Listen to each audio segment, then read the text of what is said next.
Hello students, ఎలా ఉన్నారు? Welcome to AAPL academy lecture number 6. ఈరోజు లెక్చర్లో మనము ఒకవేళ పెండులమ్స్ కనుక చార్జ్డ్ అయ్యి ఈక్విలిబ్రియం పొజిషన్లో ఉంటే వాటి స్ట్రింగ్లో టెన్షన్ ఎంత ఉంటుంది, సేమ్ అనే దానికి రిలేటెడ్ న్యూమరికల్స్ అని డిస్కస్ చేయబోతున్నాం. అదేవిధంగా మన చాప్టర్కి ఇంపార్టెంట్ కాన్సెప్ట్ అయిన ఎలక్ట్రిక్ ఫీల్డ్ గురించి కూడా డిస్కస్ చేయబోతున్నాం. క్లియర్ స్టూడెంట్స్, వెంటనే లేట్ చేయకుండా క్లాస్ స్టార్ట్ చేయండి. చూడండి, charged pendulum in equilibrium. For example, నేను టూ స్ట్రింగ్స్ కి టూ చార్జ్డ్ స్పియర్స్ అని అటాచ్ చేశాను, పాయింట్ మాసెస్. ఫర్ ఎగ్జాంపుల్, వీటి యొక్క charge plus q and mass m ఉంది అనుకోండి. ఓకేనా? ఇవి ఎలా ఉన్నాయంటే ఈక్విలిబ్రియం పొజిషన్ లో ఉన్నాయి. Of course both the charges are same and both the masses are same. Therefore, the angle made with the equilibrium position is also same. ఒకవేళ ఈ charge main position theta angle చేస్తే ఈ charged particle కూడా main position theta angle చేస్తుంది. Clear students, ఇప్పుడు మనము ఈ angle ఎంత కనుక్కోవాలి. సేమ్ అదే విధంగా దీనిలో టెన్షన్ ఎంత ఉంటుందో కనుక్కోవాలన్నమాట. ఎలా కనుక్కోవాలి చూడండి. ఎప్పుడైనా సరే ఇలాంటివి ఇచ్చినప్పుడు మనం ఫ్రీ బాడీ డయాగ్రామ్ డ్రా చేసుకున్నాం అనుకుంటే ఈజీగా తెలుసుకోవచ్చు అనమాట. ఇలా ఇప్పుడు చూడండి, ఇప్పుడు దీనిపైన యాక్ట్ అయ్యే ఫోర్సెస్ ఏవంటే, ఫర్ ఎగ్జాంపుల్ ఈ చార్జ్డ్ పార్టికల్ వచ్చి దీనిపైన ఏం చేస్తుంది, ఇది కూడా పాజిటివ్ కాబట్టి ఇది కూడా పాజిటివ్ కాబట్టి రిపల్సివ్ ఫోర్స్ అనేది యాక్ట్ చేస్తాను. ఓకేనా? ఆ రిపల్సివ్ ఫోర్స్ మనకి తెలియాలంటే Fe = kq²/r², where r is the distance between the two charges. Same అదే విధంగా దీనికి మాస్ ఉంది కాబట్టి డౌన్వర్డ్ డైరెక్షన్ లో గ్రావిటేషనల్ ఫోర్స్ అని కూడా యాక్ట్ అవుతుంది. ఇప్పుడు దీన్ని ఇన్ టర్మ్స్ ఆఫ్ టెన్షన్ యొక్క కాంపోనెంట్స్ లో స్ప్లిట్ చేసుకుందాం. ఇప్పుడు చూడండి, ఈ యాంగిల్ టీటా అయితే ఆఫ్ కోర్స్ ఈ యాంగిల్ కూడా ఏమవుతుంది, టీటా అవుతుంది. క్లియర్ స్టూడెంట్స్, ఇది టీ అయితే ఇది ఏమవుతుంది, టీ కాస్ టీటా అవుతుంది. అర్థమైంది కదా? సేమ్ అదే విధంగా ఇది ఏమవుతుందంటే టీ సైన్ టీటా అవుతుంది. కాంపోనెంట్స్ లో స్ప్లిట్ చేసుకున్నాం. టీని T cos theta and T sine theta లాగా స్ప్లిట్ చేసుకున్నాం అన్నమాట. ఇప్పుడు మనం దీన్ని చూస్తే మనం బాగా అర్థం విషయం ఏంటంటే, టీ కాస్ టీటా దేనికి ఈక్వల్ గా ఉంటుంది అంటే ఎంజీకి ఈక్వల్ గా ఉంటుంది. టీ సైన్ టీటా దేనికి ఈక్వల్ గా ఉంటుందంటే ఎలక్ట్రోస్టాటిక్ ఫోర్స్ కి ఈక్వల్ గా ఉంటుంది అన్నమాట. క్లియర్ స్టూడెంట్స్, ఇప్పుడు ఇది ఈక్వేషన్ 1 అనుకోండి, ఇది ఈక్వేషన్ 2 అనుకోండి. రెండింటిని డివైడ్ చేసాము అనుకోండి, T sine theta by T cos theta equals to Fe/mg. టీటీ gets sine theta by cos theta అంటే టాన్ టీటా, అంటే టాన్ టీటా వాల్యూ మనం ఈజీగా కనుక్కోవచ్చు. ఇదంటే electrostatic force by gravitational force అన్నమాట. క్లియర్ స్టూడెంట్స్, ఇప్పుడు సేమ్ అదే విధంగా ఒకవేళ నేను టెన్షన్ కనుక్కోవాలనుకోండి, టెన్షన్ ఎలా కనుక్కోవచ్చు? సింపుల్గా టెన్షన్ యొక్క కాంపోనెంట్స్ ఉన్నాయి మనకి. క్లియరా? T sine theta whole square plus T cos theta whole square. దీని యొక్క రూటే మనకి టెన్షన్ వస్తుంది అనమాట. ఓకేనా? టీ సైన్ టీటా మనకి Fe అన్నమాట, కాబట్టి Fe² + mg whole square. Clear students, బాగా అర్థమైంది అనుకుంటున్నా. సార్ ఇదంతా బాగానే ఉంది, ఎందుకంటే మనం సిమిలర్ చార్జెస్ తీసుకున్నాం కాబట్టి టాన్ టీటా Fe/mg మనకు వచ్చింది సార్. ఒకవేళ మనం డిఫరెంట్ చార్జెస్, డిఫరెంట్ మ్యాగ్నిట్యూడ్ ఉండే చార్జెస్ తీసుకుంటే మనకు సేమ్ యాంగిల్ వస్తుందా రాదా దాని గురించి ఒకసారి డిస్కస్ చేద్దాం. చూడండి, ఫర్ ఎగ్జాంపుల్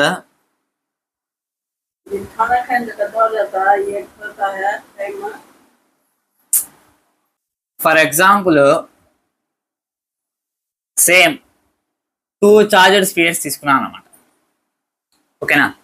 కాకపోతే దీని యొక్క చార్జ్ వచ్చి Q1 మాస్ ఎంఏ తీసుకుందాం, దీని యొక్క చార్జ్ వచ్చి Q2 మాస్ ఎం తీసుకుందాం. స్టూడెంట్స్, ఇప్పుడు ఈ 2 చార్జెస్ మెయిన్ పొజిషన్ నుంచి సేమ్ యాంగిల్ చేస్తాయా లేదా దాని గురించి ఒకసారి డిస్కస్ చేద్దాం. చూడండి, ఇప్పుడు ఫర్ ఎగ్జాంపుల్ రెండింటి యొక్క మాస్ సేమ్ అని చెప్పాను. ఫస్ట్ టెన్షన్ విషయానికి వెళ్దాం. టెన్షన్ ఎలా ఉంటుంది? Same.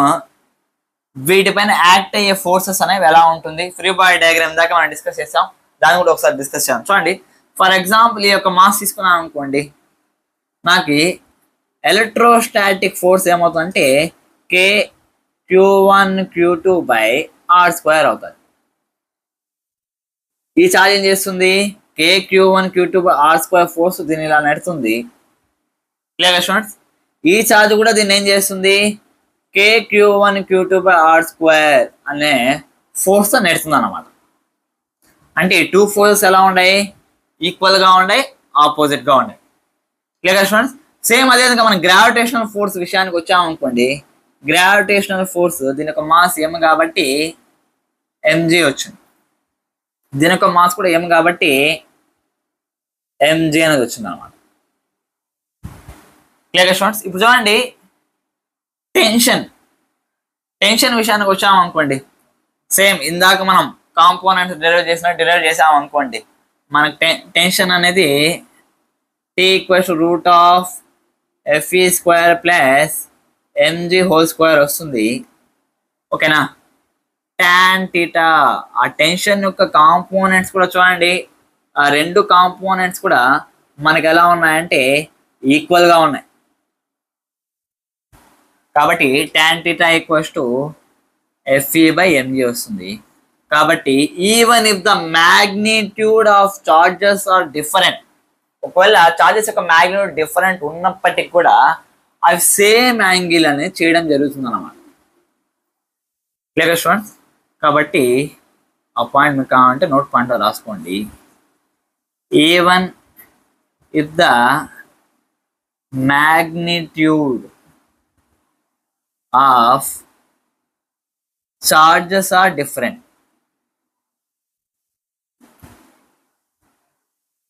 it makes equal angles. ఓకేనా?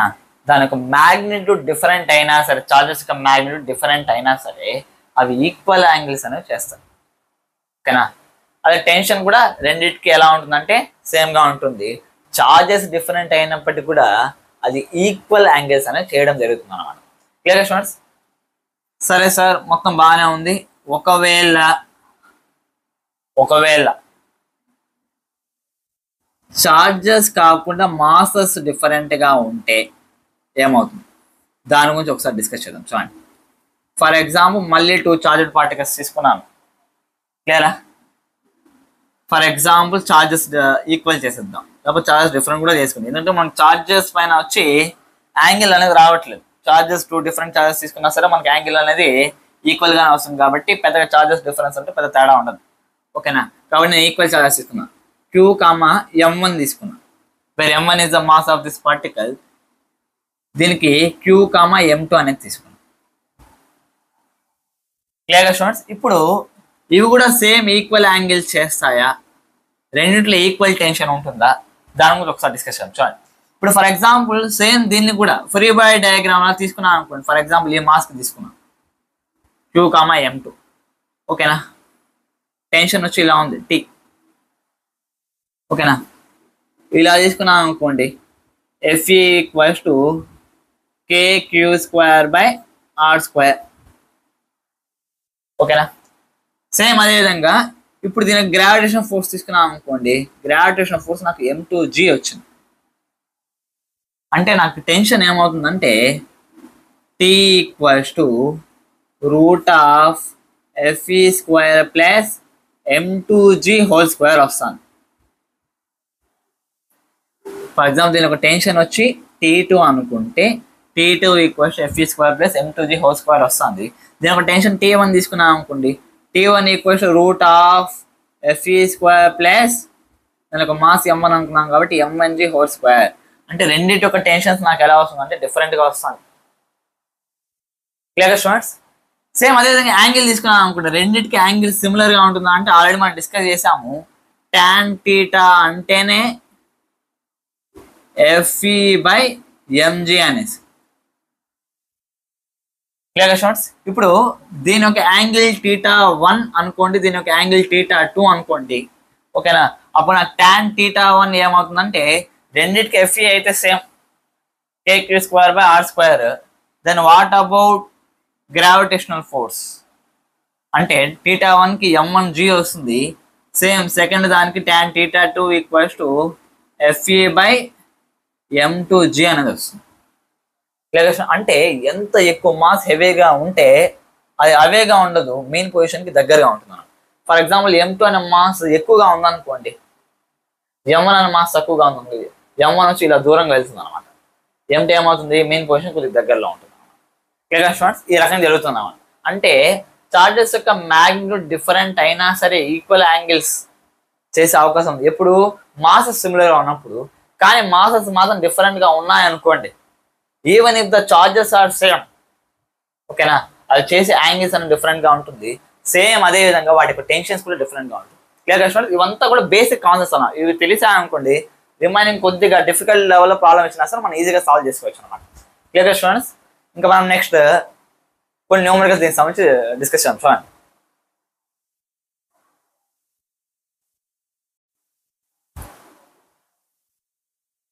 ఓకే స్టూడెంట్స్, ఇప్పుడు ఇదే ఈక్విలిబ్రియం పైన కొంచెం న్యూమరికల్స్ సాల్వ్ చేద్దాం. చూడండి, ఫర్ ఎగ్జాంపుల్ సేమ్ ఇదే విధంగా 2 చార్జెస్ తీసుకున్నాం అనమాట.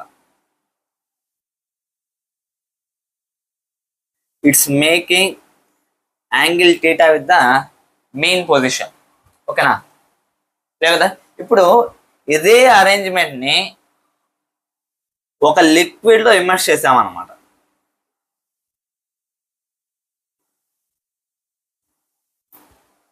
Clear students, if this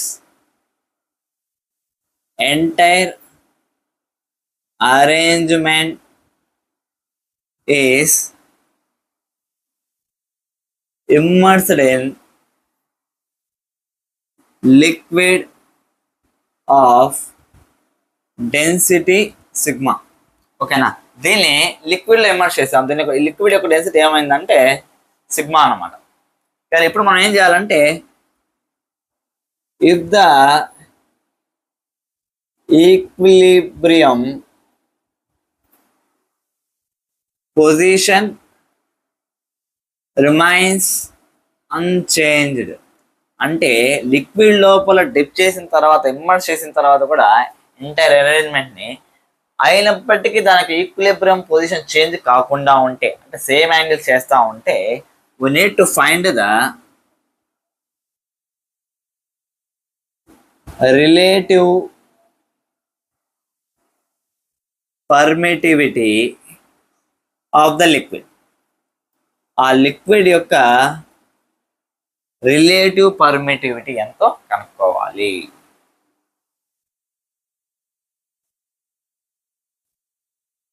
clear students, ఎలా చేయాలి చూడండి.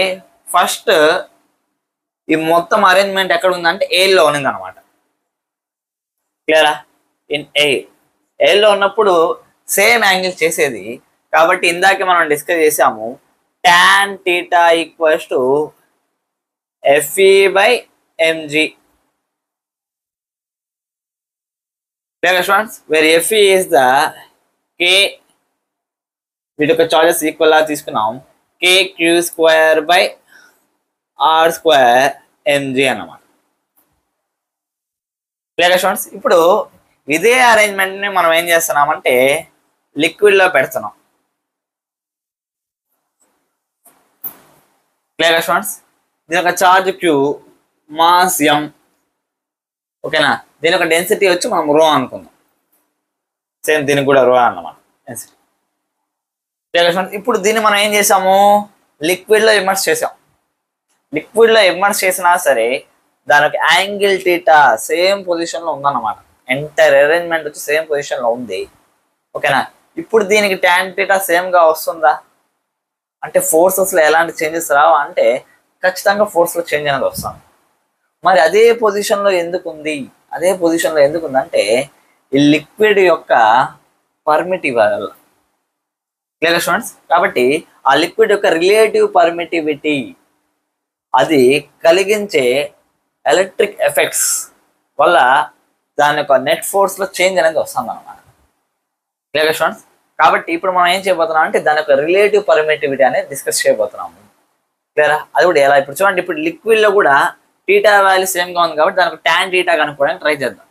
అప్పుడు దీని యొక్క ట్యాన్ టీటా, లిక్విడ్లో ముందు దాని యొక్క ట్యాన్ టీటా రెండు వాల్యూస్ని ఈక్వల్ చేస్తే we can get the value of relative permittivity of the liquid అన్నమాట. ఎలా చేయాలి చూడండి, సేమ్ ఇంత ముందు చేసినట్టే పాయింట్ చార్జ్ ఉంది. క్లియరా? లిక్విడ్లో ఇమ్మర్స్ చేసాం, ముందు టీ అనే టెన్షన్ ఉన్నది. క్లియర్? ఇప్పుడు లిక్విడ్లో ముంచిన తర్వాత టెన్షన్ చేంజ్ అయింది, టీ డాష్. ఎందుకు చేంజ్ అయింది? లిక్విడ్ వచ్చింది కాబట్టి ఎలక్ట్రిక్ ఎఫెక్ట్, దీని యొక్క ఎలక్ట్రిక్ ఎఫెక్ట్ దీనిపైన వచ్చి కొద్దిగా చేంజ్ అనేది వస్తుంది అనమాట. క్లియర్ కదా? ముందు ఎఫ్ఈ అనేది ఉంది, ఇప్పుడు ఫోర్స్ ఏమవుతుందంటే ఎఫ్ఈ డాష్ అవుతుంది. ఓకేనా? ఆ ఎఫ్ఈ డాష్ మనకి ఏమవుతుంది చూడండి, F E dash force between these two charges ఏమవుతుంది? కరెక్ట్గా ఇన్ టర్మ్స్ ఆఫ్ ఎఫ్ఈలో డిస్కస్ చేయాలనుకుంటే F E by epsilon R, force between two charges in air by relative permittivity. Already మనం ముందే డిస్కస్ చేసాం. ఏదైనా మీడియంలో మనం ఇమ్మర్స్ చేసామంటే ఫోర్స్ తగ్గుతుంది. ఏ ఫ్యాక్టర్లో అంటే 1/ε0 ఫ్యాక్టర్లో మన ఫోర్స్ అనేది ఏమవుతుందంటే చేంజ్ అవ్వడం జరుగుతుంది అన్నమాట. క్లియరా? ఇది ఎఫ్ఈ డాష్ అన్నమాట. Clear students? ఇప్పుడు ఇంకా ఏ ఫోర్సెస్ యాక్ట్ అవుతుంది దీనిపైన ఫ్రీ బాడీ డయాగ్రామ్ డిస్కస్ చేసామనుకోండి. మాస్ వచ్చి ఎం కాబట్టి గ్రావిటేషన్ ఫోర్స్ ఎంజీ అవుతుంది. డౌన్వర్డ్ కేవలం ఇది ఒక ఫోర్స్ ఏముందా? ఇప్పుడు ఈ టీ డాష్ అంటే ఇది ఆటోమేటిక్గా ఏమవుతుంది చూడండి, ఇక్కడ యాంగిల్ టీటా కాబట్టి ఈ యాంగిల్ టీటా అవుతుంది. ఇదేమవుతుంది? టీ డాష్ కాస్ టీటా అవుతుంది. ఇదేమవుతుంది? టీ డాష్ సైన్ టీటా అవుతుంది. అంటే టీ డాష్ సైన్ టీటా దానికి దేనికి ఈక్వల్ అయిందంటే ఎఫ్ఈ డాష్కి ఈక్వల్ అయింది, which is FE by epsilon R. Clear students? ఇప్పుడు టీ డాష్ కాస్ టీటా ఎంజీకి ఈక్వల్ అవుతుందా అంటే అలా అవ్వదు. ఎందుకంటే మనం లిక్విడ్లో ఇమ్మర్స్ చేసిన తర్వాత లిక్విడ్ అన్నాక ఏం చేస్తుంది అంటే పైన బయాన్సీ ఫోర్స్ని కూడా అప్లై చేస్తుంది. Clear students? చూడండి, ఏదైనా ఒక వస్తువుని వాటర్లో వేసామనుకోండి, ఓకేనా? ఇప్పుడు ఆటోమేటిక్గా ఏమవుతుంది? డౌన్వర్డ్ వచ్చి మాస్ ఇంటూ గ్రావిటీ, దీనిపైన అప్వర్డ్ ఒక ఫోర్స్ డ్రాగ్ లా వర్క్ అవుతుంది అన్నమాట. అప్వర్డ్ థ్రస్ట్ అని దీనిపైన యాక్ట్ అవుతుంది. దాన్నే మనం ఏమంటాం అంటే బయాన్సీ ఫోర్స్ అంటాం. క్లియర్? అంటే ఇప్పుడు ఈ ఛార్జ్ ని మనం ముంచినాము, ఇమ్మర్స్ చేసిన తర్వాత దీనిపైన ఇప్పుడు ఏం యాక్ట్ అవుతుంది అంటే బయాన్సీ ఫోర్స్ అనేది యాక్ట్ అవుతుంది. ఏ డైరెక్షన్ లో అంటే ఈ డైరెక్షన్ లో అన్నమాట. బయాన్సీ ఫోర్స్ అంటే T dash cos theta plus buoyancy force equals to mg అవుతుంది.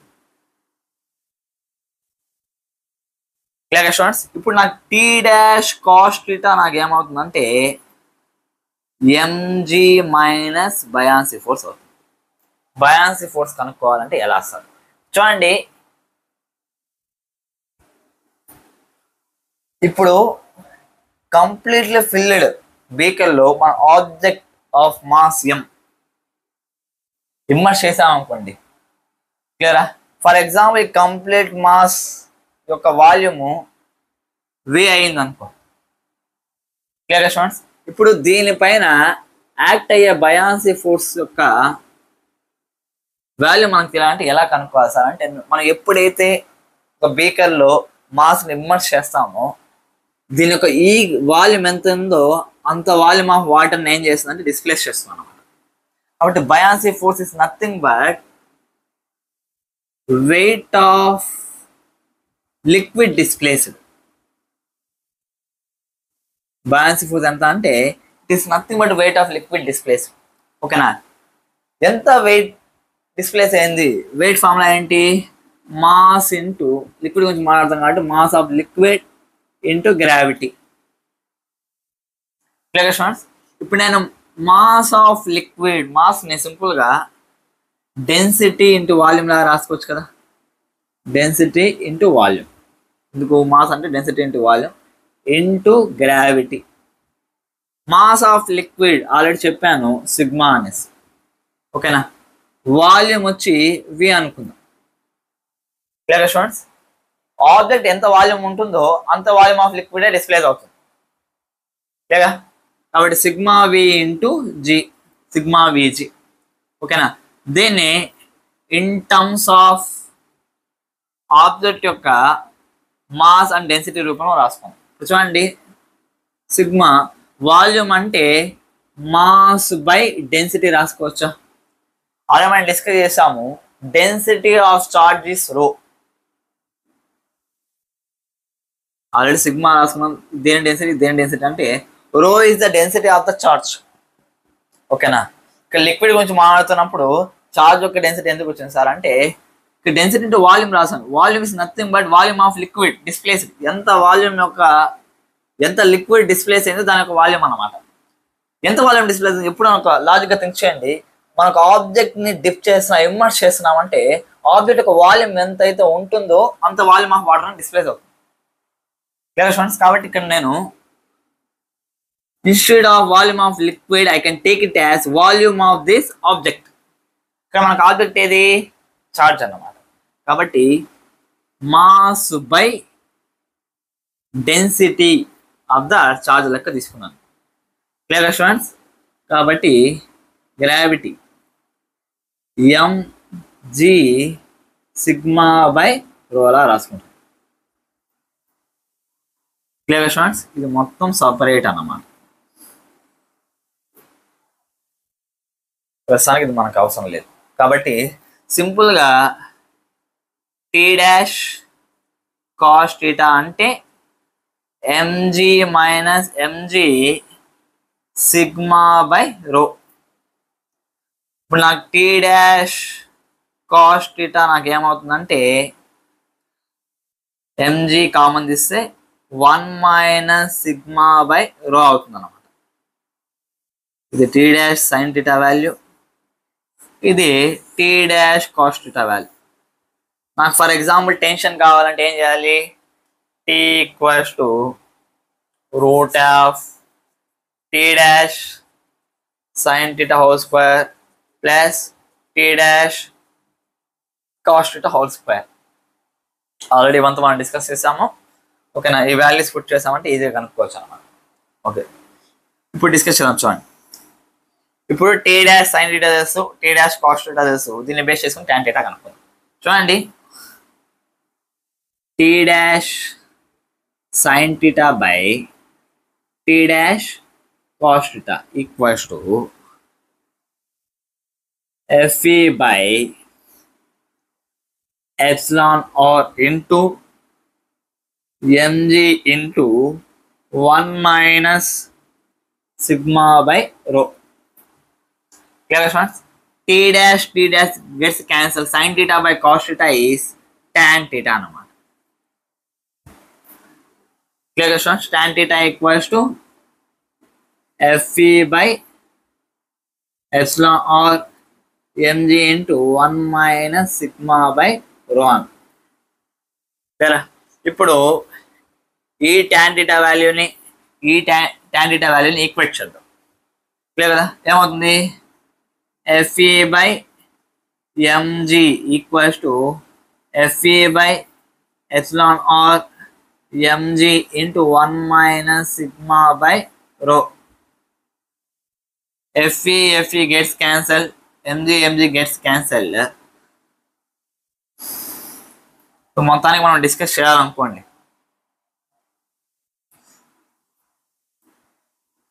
Epsilon R rho minus sigma by rho equals to 1. అప్పుడు ఎప్సిలాన్ ఆర్ ఏమవుతుందంటే రో బై రో మైనస్ సిగ్మా అవుతుంది. సింపుల్గా చెప్పాలంటే density of charge by density of charge minus density of liquid చేసాం అనుకోండి, మనకి రిలేటివ్ పర్మిటివిటీ ఆఫ్ లిక్విడ్ అనేది వస్తుంది అనమాట. Clear students? అంటే మొత్తానికి దీనివల్ల మనకు అర్థమయ్యే విషయాలు ఏంద్రా అంటే, ఈ సిస్టమ్ని గనక మనం గనక లిక్విడ్లో ఇమ్మర్స్ చేసామనుకోండి, ఓకేనా, ఇది ఈక్విలిబ్రియం పొజిషన్లో ఉండేటట్టయితే నెట్ ఫోర్స్ అనేది చేంజ్ అవుతుంది ఓవరాల్గా. సేమ్ అదే విధంగా రిలేటివ్ పర్మిటివిటీ యొక్క ఎఫెక్ట్ వల్ల మొత్తానికి దాని యొక్క ఫోర్స్ అనేది చేంజ్ అవుతుంది. సేమ్ అదేవిధంగా బయాన్సీ ఫోర్స్ వల్ల కూడా చేంజ్ అవుతుంది అన్నమాట. Clear students? ఇప్పుడు మీకు ఇది బాగా అర్థమైంది అనుకుంటున్నా. It's very very important formula. దీన్ని బేస్ చేసి కొన్ని క్వశ్చన్స్ కూడా అడగచ్చు. అలా అడిగిన క్వశ్చన్ గురించి కూడా డిస్కస్ చేద్దాం. చూడండి,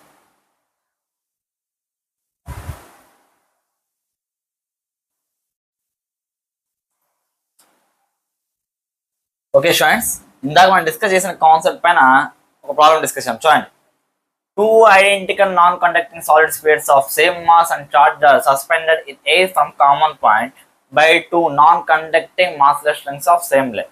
At equilibrium, the angle between the strings is alpha. Same ఇందాక మనం డిస్కస్ చేసిందే అన్నమాట.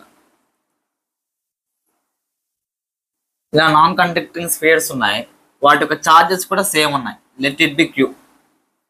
ఓకేనా, ఈక్విలిబ్రియం పొజిషన్లో ఉన్నాయి, యాంగిల్ వచ్చి ఆల్ఫా అన్నమాట. At equilibrium the angle between strings is alpha.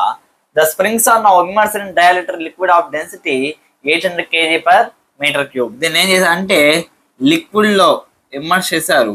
ఇందాక మనం డిస్కస్ చేసాము, లిక్విడ్ యొక్క డెన్సిటీ సిగ్మా లా తీసుకున్నాము. సిగ్మా ఈక్వల్స్ టు 800 kg/m³ ఇచ్చాడు అనమాట.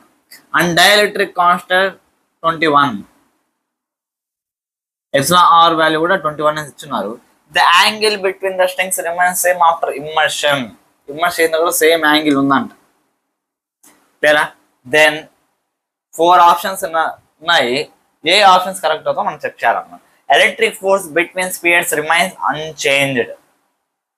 ఎలక్ట్రిక్ ఫోర్స్ అనేది చేంజ్ అవుతాయా, చేంజ్ అవ్వవా? ఆల్రెడీ మనం డిస్కస్ చేసాము. ఎయిర్లో ఉన్నప్పుడు electric force F equals to kq²/r². ఇక్కడ ఎయిర్లో ఉన్నప్పుడు. అదే లిక్విడ్కి వచ్చిన తర్వాత FE డాష్ అయింది. FE dash equals to FE/εr. అంటే ఫోర్స్ ఏమైంది, చేంజ్ అయ్యింది. కాబట్టి దిస్ ఇస్ రాంగ్ ఆన్సర్. వాడేమి electric force between spheres remains unchanged అన్నాడు, కానీ ఎలక్ట్రిక్ ఫోర్స్ అలాగే ఉంటుందా అంటే లేదు, చేంజ్ అవుతాం. Next, forces between the spheres reduces. వీటి మధ్య ఫోర్సెస్ అనేవి రెడ్యూస్ అవుతున్నాయా లేదా? అఫ్ కోర్స్ అవుతున్నాయి. ఎలా అవుతున్నాయి? ఆల్రెడీ ఇందాక మనం డిస్కస్ చేసాము. ఎలక్ట్రిక్ ఫోర్సెస్లోనే మనకి ఏమొచ్చిందంటే చేంజ్ వచ్చింది. ఇంకా దాని యొక్క టెన్షన్లో చేంజెస్ అనేవి వస్తున్నాయి అన్నమాట. అంటే ఫోర్సెస్లో మొత్తానికి చేంజెస్ అనేవి వస్తున్నాయి. నెక్స్ట్ చూడండి, mass density of the spear is 840 kg/m³. Mass density మనం కనుక్కోవాలి. అంటే రో వాల్యూ ఎంతో కనుక్కోవాలి. అదే మనం డిస్కస్ చేసాము. εr equals to ρ/ρ minus sigma. క్లియరా? మనకు ఆల్రెడీ తెలుసు ఎప్సిలాన్ ఆర్ వాల్యూ వచ్చి వాడు ఎంత ఇచ్చాడు, 21 ఇచ్చాడు. ఓకేనా? ఇప్పుడు మనం వాల్యూ చేసినప్పుడు 21 వస్తే కరెక్ట్, లేకపోతే ఆప్షన్ కూడా రాంగ్ అవుతుంది. సింపుల్గా చేసేద్దాం. చూడండి, 840/840 minus 800. 840/40. 0 gets cancelled. 4 1 is 4 2 ja 4 1 is. కాబట్టి ఇది రైట్ ఆన్సర్ అయింది అనమాట. The tension in the strings holding the spheres remains unchanged. టెన్షన్లో ఎలాంటి చేంజ్ లేదా? ఎయిల్లో ఉన్నప్పుడు టీ అన్నాము, మళ్ళీ ఇమ్మర్స్ చేసిన తర్వాత టీ డాష్ అన్నాము. ఓకేనా? ఎయిల్లో ఉన్నప్పుడు టెన్షన్ అంతా √FE² + mg² అన్నాం. అదే ఇమ్మర్స్ చేసిన తర్వాత FE ఏమైంది, FE/εr అయింది (² ప్లస్ mg ఏమైంది, mg మైనస్ బయాన్సీ ఫోర్స్ అయింది (²). అంటే మొత్తానికి ఏమైంది, టెన్షన్ అనేది కూడా చేంజ్ అయ్యింది. కానీ ఇక్కడ వాడు ఏమన్నాడు, the tension in the strings holding the spheres remains unchanged అన్నాడు. కాబట్టి this is wrong answer. Clear students, ఈ కాన్సెప్ట్ మీకు బాగా అర్థమైంది అనుకుంటున్నా. ఇప్పుడు మనము ఎలక్ట్రిక్ ఫీల్డ్ అంటే ఏంటి దాని గురించి ఒకసారి డిస్కస్ చేద్దాం. చూడండి,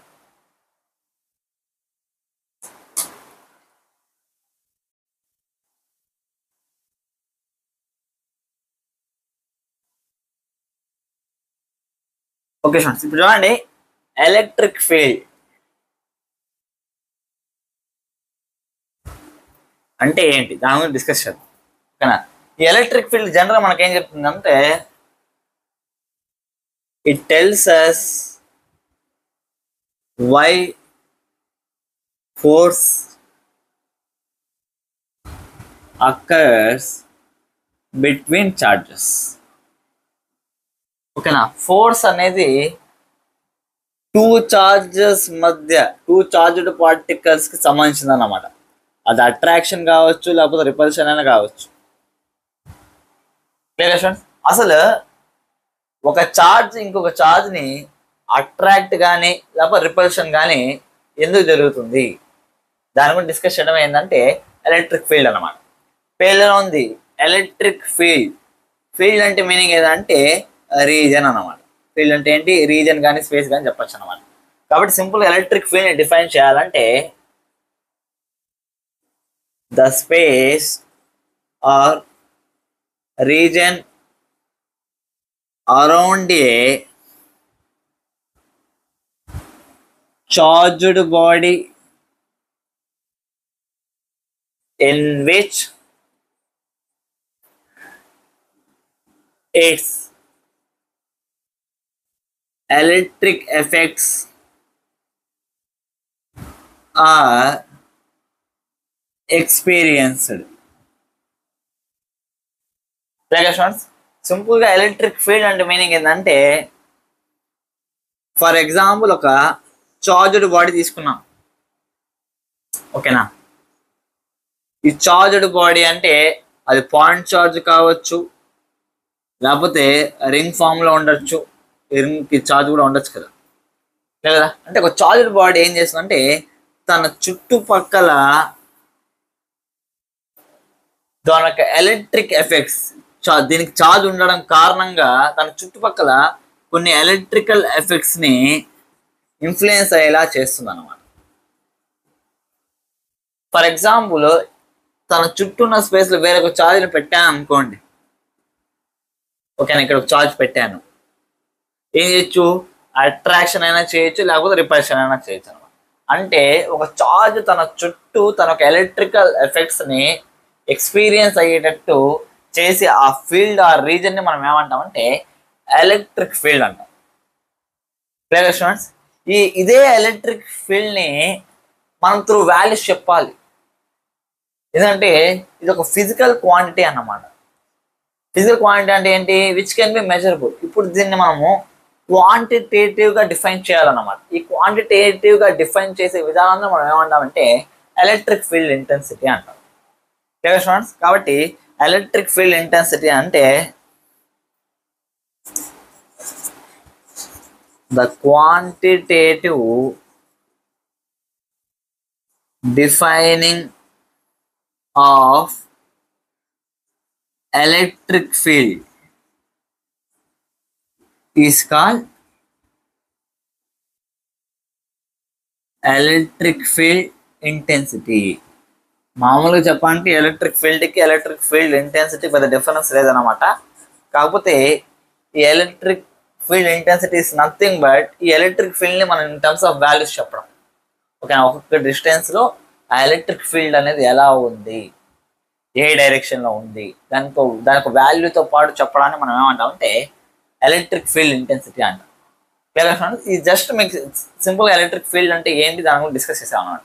ఇంకా మనం నెక్స్ట్ క్లాస్లో వచ్చి అసలు ఈ ఎలక్ట్రిక్ ఫీల్డ్ యొక్క ప్రాపర్టీస్ అనేవి ఎలా ఉంటాయి, పాజిటివ్ ఛార్జ్కి ఎలా ఉంటుంది, నెగిటివ్ ఛార్జ్కి ఎలా ఉంటుంది, వీటి యొక్క కంప్లీట్ డీటెయిల్స్ కూడా మనం నెక్స్ట్ లెక్చర్లో డిస్కస్ చేద్దాం friends. Okay students, take care, bye bye.